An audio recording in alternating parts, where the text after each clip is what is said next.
জানিয়ে দিব সর্বশেষ আপডেট বাংলা সংবাদ। শুরুতেই প্রধান প্রধান শিরোনাম। ভোটের দিন ২৪ ঘণ্টা বন্ধ থাকবে নৌযান চলাচল, ছাড় পাবেন যারা। পুরো দেশের কাছে মির্জা আব্বাস বাহিনীর হামলার বিচার দিলাম নাসিরউদ্দিন পাটোয়ারি। আবু সাঈদ গুলিতে মারা যাননি, গেঞ্জিতে ছিদ্র ছিল না, আসামিপক্ষের আইনজীবী। ইসলামের নামে আমাদের ব্যবহার করতে চেয়েছিল, চরমনাই পীর।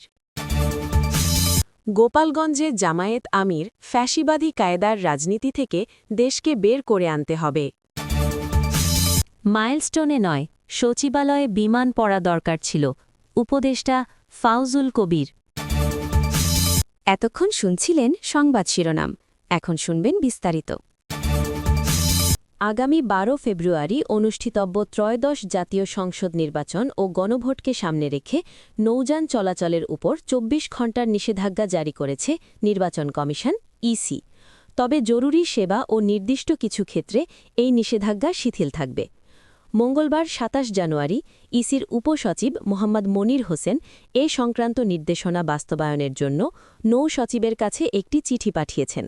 চিঠিতে উল্লেখ করা হয়েছে ১২ ফেব্রুয়ারি অনুষ্ঠেয় ত্রয়োদশ জাতীয় সংসদ নির্বাচন ও গণভোট উপলক্ষে ভোট গ্রহণের জন্য নির্ধারিত দিবসের পূর্ববর্তী মধ্যরাত অর্থাৎ ১১ ফেব্রুয়ারি দিবাগত রাত ১২টা থেকে ১২ ফেব্রুয়ারি দিবাগত রাত ১২টা পর্যন্ত লঞ্চ, ইঞ্জিন বোট, নির্দিষ্ট রুটে চলাচলকারী ব্যতীত ইত্যাদি নৌযান চলাচলের উপর নিষেধাজ্ঞা থাকবে।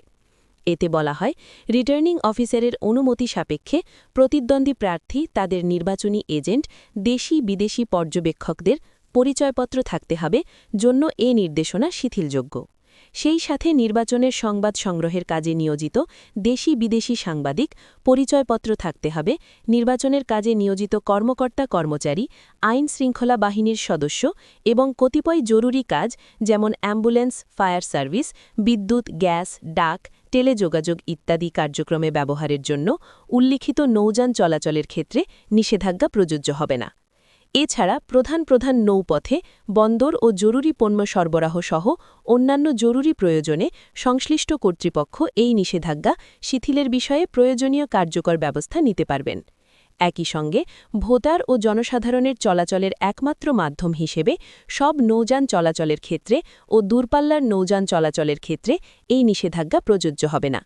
চিঠিতে আরও বলা হয়, স্থানীয় বাস্তবতা ও প্রয়োজনীয়তার নিরিখে সংশ্লিষ্ট জেলা ম্যাজিস্ট্রেট বা মেট্রোপলিটন পুলিশ কমিশনারকে আরও কিছু নৌযান চলাচলের উপর নিষেধাজ্ঞা আরোপ বা শিথিল করার ক্ষমতা দেয়া হয়েছে। ঢাকা ৮ আসনের ১১ দলীয় জোটের প্রার্থী ও জাতীয় নাগরিক পার্টি এনসিপি-এর মুখ্য সমন্বয়ক নাসিরউদ্দিন পাটোয়ারি বলেছেন, আমাদের ওপর ছাত্রদল ও মির্জা আব্বাসের বাহিনীর হামলায় আমি পুরো বাংলাদেশের কাছে বিচার দিলাম। আগামী ১২ তারিখে ভোটের মাধ্যমে এসবের বিচার করবেন। মঙ্গলবার ২৭ জানুয়ারি দুপুরে রাজধানীর ফকিরাপুল এলাকায় একটি মিলনায়তনে দুপুরে জরুরি এক সংবাদ সম্মেলনে তিনি এ আহ্বান জানান। নাসিরউদ্দিন পাটোয়ারি বলেন, এখন সিদ্ধান্ত নিতে হবে বিএনপির চেয়ারম্যান তারেক রহমানকে দলে সন্ত্রাসীদের প্রশ্রয় দেবেন নাকি তাদের বহিষ্কার করবেন। এমনকি তিনি তারেক রহমানের কাছে মির্জা আব্বাসকে দলীয় শৃঙ্খলা ভঙ্গের অভিযোগে বহিষ্কারেরও দাবি জানান। তিনি আরও বলেন, ভোটে জিতি বা না জিতি ঢাকা ৮ এলাকায় কোনো সন্ত্রাসের রাজত্ব কায়েম হতে দেবে না, এটাই আমার অঙ্গীকার। তিনি ১২ তারিখের ভোটে জনগণ সন্ত্রাস ও দুর্নীতির বিরুদ্ধে রায় দেবে বলে আশাবাদ প্রকাশ করেন। আবু সাঈদ গুলিতে মারা যায়নি, অন্য কোনো কারণে তার মৃত্যু হয়েছে, এমন দাবি করেছেন মামলার আসামিপক্ষের আইনজীবী আজিজুর রহমান দুলু। মঙ্গলবার ২৭ জানুয়ারি আন্তর্জাতিক অপরাধ ট্রাইব্যুনাল প্রাঙ্গণে আয়োজিত এক প্রেস ব্রিফিংয়ে তিনি এই দাবি তুলে ধরেন।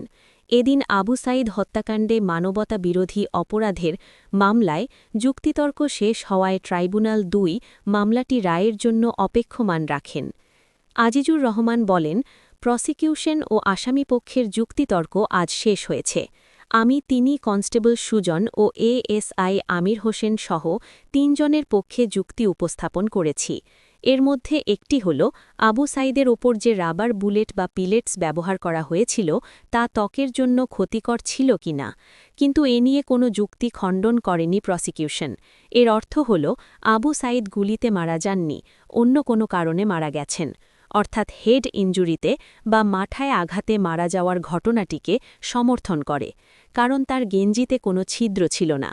তিনি বলেন, ট্রাইব্যুনালে দাখিলকৃত আবু সাইদের 5টি ময়নাতদন্ত প্রতিবেদনের একটিতেও সিভিল সার্জনের স্বাক্ষর নেই, অর্থাৎ এই প্রতিবেদনটি ডিফেক্টিভ বা ত্রুটিপূর্ণ। এছাড়া আবু সাইদকে যখন 6 জন পুলিশ ঘিরে ধরে, একজন পুলিশ লাঠি দিয়ে আঘাত করেন, তখন আবু সাইদ নিজেকে বাঁচাতে হাতের লাঠি দিয়ে পুলিশের একজন সদস্যের হাতের লাঠিকে প্রতিহত করেন। এ মামলায় আবু সাইদের একটি বীরত্ব গাথা রয়েছে। তিনি সাহস নিয়ে প্রতিবাদ করেছেন। গেঞ্জিতে ছিদ্র নেই জানিয়ে দুলু বলেন, এ মামলায় 25 নম্বর সাক্ষী হিসেবে জবানবন্দি দিয়েছেন তদন্ত কর্মকর্তা। তিনি বলেছেন যে এই গেঞ্জির ছিদ্র নেই। গেঞ্জির অংশটি সামনের না পেছনের এটাও তিনি জানেন না। প্রসিকিউশনের দায়িত্ব হল প্রমাণ করা। তারা প্রমাণ করতে পারতেন এটা সামনের নাকি পেছনের অংশ, কিন্তু বলতে পারেনি। আর এই সন্দেহের কারণে আসামিরা খালাস পাবেন। আবু সাইদের শরীরে গুলির চিহ্ন পাওয়া গেছে। সাংবাদিকদের এমন এক প্রশ্নের জবাবে এই আইনজীবী বলেন, আবু সাইদের শরীরে গুলির চিহ্ন পাওয়া গেছে, এটা ছবির তথ্য, কিন্তু আগ্নেয়াস্ত্রের আঘাত পেলে এক্স রে ও রেডিওস্কোপি করতে হয়। এর মাধ্যমে গুলির যে অংশবিশেষ শরীরে রয়েছে তার উপস্থিতি নির্ণয় করা যাবে। যেহেতু এখানে গুলির কোনো কার্তুজ জব্দ করা হয়নি, তাহলে আমরা কি সিদ্ধান্তে আসব যে তার দেহে কোনো গুলি পাওয়া যায়নি, অথবা যিনি ময়নাতদন্ত করেছেন। ইসলামী আন্দোলন বাংলাদেশের আমির ও চরমোনাই পীর মুফতি সৈয়দ মুহাম্মদ রেজাউল করিম বলেছেন, ইসলামের নামে আমাদের ব্যবহার করতে চেয়েছিল। বের হয়েছি দলবদ্ধভাবে ইসলামের কল্যাণে। জনগণ এখন সচেতন, তারা সত্য ও নীতির রাজনীতিকে সমর্থন দেবে। ইসলামী আন্দোলন ক্ষমতার রাজনীতি নয়, বরং আদর্শ ও ন্যায়ভিত্তিক সমাজ গঠনের রাজনীতি করে যাচ্ছে। আমাদের এই সিদ্ধান্ত সবাই সাধুবাদ জানিয়েছে। মঙ্গলবার ২৭ জানুয়ারি বিকেলে শহরের কেন্দ্রীয় শহীদ মিনারে টাঙ্গাইল ৫ সদর আসনে ইসলামী আন্দোলন বাংলাদেশের উদ্যোগে নির্বাচনী পথসভায় প্রধান অতিথির বক্তব্যে তিনি এসব কথা বলেন। মুফতি সৈয়দ মুহাম্মদ রেজাউল করিম বলেন, ইসলামী আন্দোলন বাংলাদেশের মানুষের অধিকার ও ইসলামী মূল্যবোধ রক্ষায় আপোষহীনভাবে কাজ করে যাচ্ছে। পথসভায় তিনি একটি সুষ্ঠু, অবাধ ও নিরপেক্ষ নির্বাচনের দাবি জানান এবং ইসলামী আন্দোলনের নীতি ও আদর্শ তুলে ধরে ভোটারদের প্রতি সমর্থন কামনা করেন। তিনি বলেন, ৫৪ বছরে দেশ পরিচালনা আমরা দেখেছি। মানুষের যে চাওয়া পাওয়া ছিল, বাস্তবে তাদের পরিচালায় এদেশের সাম্য ও ন্যায়বিচার প্রতিষ্ঠা পায়নি, বরং আমাদের দেশ অন্যান্য দেশের থেকে পিছিয়ে রয়েছে। আমাদের দেশের পরে স্বাধীন হওয়ার পরও অনেক দিক থেকে তাদের দেশ উন্নত হয়েছে, কিন্তু আমাদের দেশ চোরের দিক থেকে প্রথম হয়েছে, দুর্নীতির দিক থেকে প্রথম হয়েছে।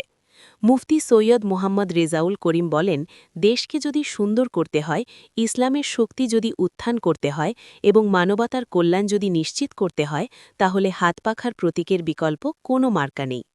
অনেক যুবকরা বলছেন আমাদের ভোট দেবে। বাংলাদেশের মধ্যে একটাই ইসলামের বাক্স, যেটি হল ইসলামী আন্দোলনের বাংলাদেশের বাক্স, হাতপাখা।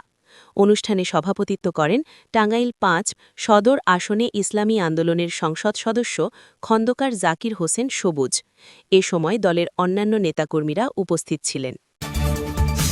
জামায়াতে ইসলামীর আমির শফিকুর রহমান বলেছেন, ধোঁকাবাজি, ব্যাংক ডাকাতি কিংবা শেয়ার বাজার লুটপাটের রাজনীতি আমরা করতে চাই না। আমাদের রাজনীতি দেশের মালিক হওয়ার জন্য নয়, দেশের সেবক হওয়ার জন্য। মঙ্গলবার রাতে গোপালগঞ্জের মুকসুদপুর বাসস্ট্যান্ডে নির্বাচনী পথসভায় তিনি এসব কথা বলেন। পথসভায় জামায়াতের আমির বলেন, দোষারোপ, তোষামোদি, ধোঁকা, মিথ্যাবাদী ও ফ্যাসিবাদী কায়দার রাজনীতি থেকে দেশকে বের করে আনতে হবে। তিনি আরও বলেন, ৫ তারিখের আগ পর্যন্ত সবচেয়ে দুঃখকষ্ট পাওয়া দল হল বাংলাদেশ জামায়াতে ইসলামী।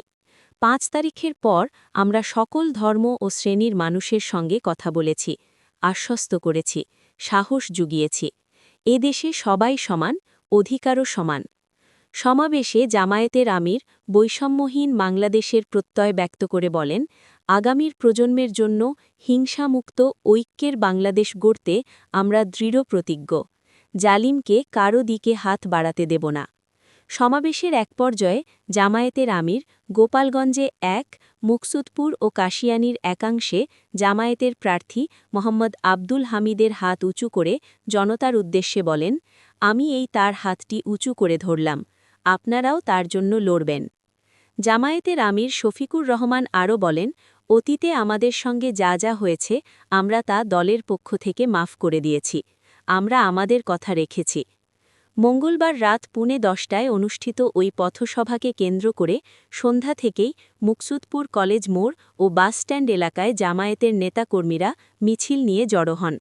জামায়াত আমিরের আগমনকে কেন্দ্র করে বাসস্ট্যান্ড মোড় এলাকায় নিরাপত্তা ব্যবস্থা জোরদার করা হয়। সচিবালয়সহ সরকারি দপ্তরগুলোর আমলাতান্ত্রিক জটিলতা ও কর্মকর্তাদের আচরণে তীব্র ক্ষোভ প্রকাশ করেছেন বিদ্যুৎ, জ্বালানি ও খনিজ সম্পদ এবং সড়ক পরিবহন ও সেতু উপদেষ্টা মোহাম্মদ ফাউজুল কবির খান। তিনি বলেছেন, বর্তমান আমলাতন্ত্র দেশকে পিছিয়ে নিয়ে যাচ্ছে এবং সাধারণ মানুষের ভাগ্য উন্নয়নে এটি প্রধান প্রতিবন্ধক হয়ে দাঁড়িয়েছে। মঙ্গলবার ২৭ জানুয়ারি রাজধানীর তেজগাঁয়ে বিআরটিসি প্রশিক্ষণ ইনস্টিটিউটে এক অনুষ্ঠানে প্রধান অতিথির বক্তব্যে তিনি এসব কথা বলেন। সাবেক সচিব ফাউজুল কবির খান আমলাতন্ত্রের ওপর জনগণের ক্ষোভের চিত্র তুলে ধরতে গিয়ে সম্প্রতি উত্তরায় মাইলস্টোন স্কুল ও কলেজের কাছে ঘটা বিমান দুর্ঘটনার প্রসঙ্গ টানেন। তিনি বলেন, মাইলস্টোন স্কুল ও কলেজে যে বিমান দুর্ঘটনা হয়েছে, এই বিমানটি মাইলস্টোনে নয়, সচিবালয়ে পড়া উচিত ছিল। সচিবালয়ের প্রতি মানুষ ব্যাপক ক্ষুব্ধ। শুধু সচিবালয় নয়, সরকারি প্রতিটি দপ্তরের ওপর জনগণ অনেক ক্ষুব্ধ। আমলাতন্ত্রকে জগদ্দল পাথর হিসেবে অভিহিত করে উপদেষ্টা বলেন, আমলাতন্ত্র একটি জগদ্দল পাথরের মতো হয়ে দাঁড়িয়েছে, এটা জনগণের বুকে চেপে বসে আছে, কিছুই করা যায় না এখানে। আমাদের এই আমলাতন্ত্রে কোনো রকম মানবিক দায়িত্ববোধ নেই। সরকারি কর্মচারীদের কাজের ধরনের সমালোচনা করে তিনি বলেন, সবাই অফিসে আসেন, যান, গাড়িতে চড়েন, কিন্তু মানুষের যে দৈনন্দিন সমস্যা সেই বিষয়ে তাদের কোনো নেই। তারা শুধু চিঠি চালাচালি করেন।